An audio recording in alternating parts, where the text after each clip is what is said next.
Hey guys, what's up and welcome back to the channel. So today is a great day for superhero fans alike and myself because they finally released the teaser trailer for Thor Ragnarok. Now I've actually been so caught up with like Justice League, Wonder Woman, Spider-Man, Guardians of the Galaxy that I totally forgot this one is coming out, but it just did and I'm so glad it released because it's awesome.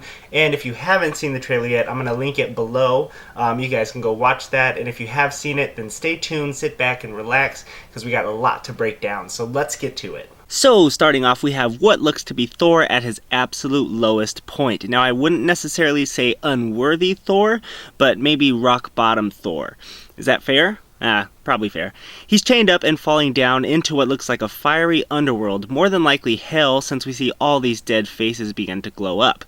And based on his face, he doesn't look scared, angry, anything, just kind of a numb expression, so maybe something happened that pushed him to a point that he just doesn't care about anyone or anything anymore. And then we see the event that may have caused this. We see him throw his hammer at Hela, she stops it with her hand midair, and shatters it into a ton of pieces. Now that is one bad woman. Then it cuts to the Marvel Studios logo, and this looks awfully similar to the type of trailer that we'd be getting with Guardians of the Galaxy. It's very colorful, it has a music choice that's sort of upbeat and fun, which would really explain why James Gunn, who's the director of Guardians of the Galaxy, said that this trailer is awesome and that it rocks. Very similar themes so far between the movies. And also, this movie is said to be a completely different version of Thor than the past couple movies we've got, which, to be honest, weren't my favorite Marvel movies. And that's the nicest way I can put that. Alrighty, so next we see Hela in what looks to be a very comic-accurate depiction.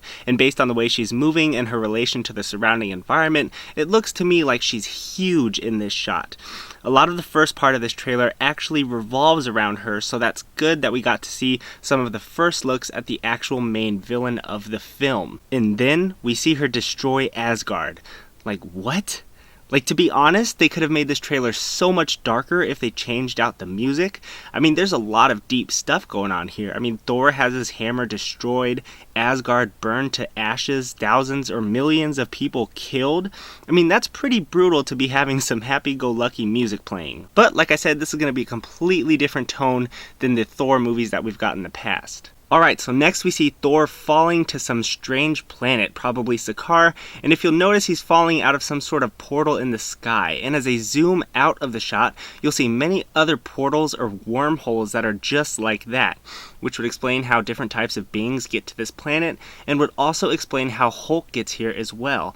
Not sure who or what is controlling them, but if there are tons of them throughout the galaxy, and they all lead to this planet, I'm guessing we might even get some cameos from characters like Korg, Meek, Beta Ray Bill, Stan Lee. The list of characters that could fall through that wormhole are pretty much endless. And besides, you can see tons of ship debris in the field, which means many explorers of the universe have probably fallen into the wormholes, and I wouldn't even be surprised if we maybe got a look at some celestial armor amongst the wreckage. Now, I took a brief look over all the wreckage and debris, and I didn't really see too much to note. Maybe if we get a second trailer, we'll get some more stuff that's revealed in that one. Alrighty, so next we get some looks at Valkyrie, and Valkyrie riding on possibly Aragon, or otherwise known as Hellhorse. Now, in my last video on Thor Ragnarok, I kind of broke down Valkyrie's character and how she leads the Valkyr that watch over the battlefields, and they take the worthy fallen soldiers to Valhalla, yada yada yada. So I guess whatever happened to her and her warriors might be the same thing that happens to Thor, where they are all battling Hela but are severely outmatched and are defeated. And that very well could be an opening scene of the movie, giving a background to Hela, Valkyrie, Hel, and all the things you need to know to understand the characters and the plot of this movie. So next we have Thor's haircut, followed by a look at Jeff Goldblum playing the Grand Master. He asks Valkyrie what she brought him, and I believe she knows who Thor is, but doesn't elect to give away that information, which is kind of weird because I feel like a guy with the name of Grand Master should know the son of Odin when he sees him, right? Or maybe the hammer is a dead giveaway and he doesn't have it anymore, who knows. So we also get some looks at Heimdall without armor and with dreads now as well. The big question surrounding this movie is where the Soul Stone is going to pop up. The big theory is whatever it is, the name will start with the letter H. So we really have three options so far. It could be Thor's hammer, since we know it will be broken open and it seems to know which souls are worthy to possess it. Hela, who can consume the souls of the dead and keep them trapped in hell. And last but not least is Heimdall, who can see all of the souls of the living.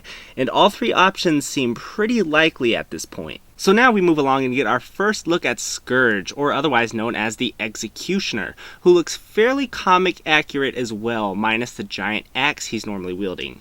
And a lot of people are too geeked out by characters like Hela, Thor, Hulk, etc. to notice, but aren't you glad you clicked on this video to see him? Not only that, but we do get a good look at Loki, and who knows what he's up to. I mean, honestly, who knows whether or not they'll go with the comics and have Hela as the daughter of Loki, or just exactly what they'll do. Now, let's take a look at this scene right here where we can see Loki sitting on a giant couch with the Grand Master. Now, I want to point out a few things here which are pretty cool and also relate more to the Celestials. Now, if you look at the bodyguards around the room, you can see that they all resemble the armor of Zirin the Tester, which is one of Marvel's Celestials. And not only that, but this person standing in the back also resembles a similar look to the Celestial we saw in Guardians of the Galaxy when they were explaining the Power Gem, which only begs the question, why is this culture so similar to the look of the Celestials?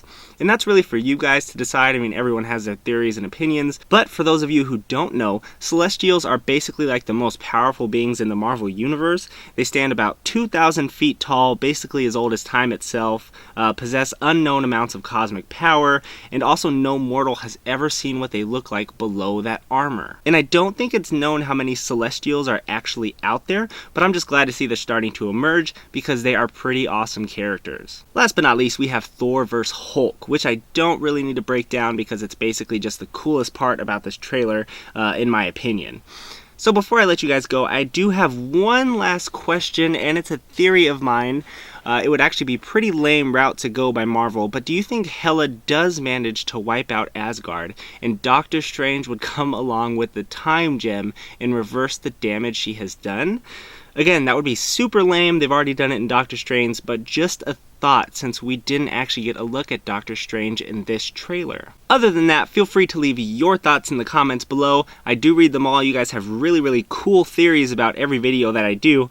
And as always, be sure to like, subscribe, and share if you did enjoy the video. Thanks again so much for watching, and I will see you guys on the next one.